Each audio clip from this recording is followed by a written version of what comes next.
Et tout de suite, nous allons partir en France, l'un des pays membres permanents du Conseil de sécurité de l'ONU. Et nous sommes en direct aussi avec notre correspondante en France, Jade Charles. Bonjour Jade, quelle est la réaction des médias français et quelle est la réaction de la France concernant cette attaque ? Oui, bonjour Chanrui. Eh bien, nous aussi, nous avons appris avec stupeur cette information. C'était ici, à l'heure de Paris, un peu après 8 heures du matin. Donc, pour l'instant, évidemment, hein, pas de réaction officielle de la France, puisqu'il est beaucoup trop tôt.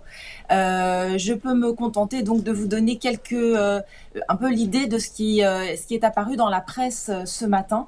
Donc, bien évidemment, les grands quotidiens nationaux ont commencé à initier des lives pour donner minute après minute les informations qui leur parvenaient, qui sont évidemment des informations pour l'instant qui proviennent exclusivement de l'AFP, hein.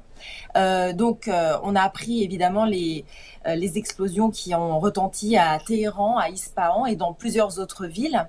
Et puis, très peu de temps après, des informations nous sont parvenues expliquant que les États-Unis étaient aussi impliqués dans cette attaque, avec un déploiement de forces américaines qui serait donc le plus gros depuis 2003.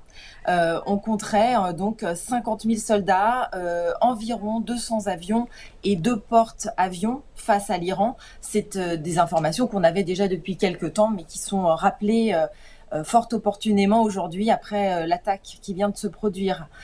Donc, comme je vous le disais, hein, pour l'instant, pas de réaction officielle de la France, mais bien sûr, tout le monde est très inquiet ici et nous attendons d'en savoir plus.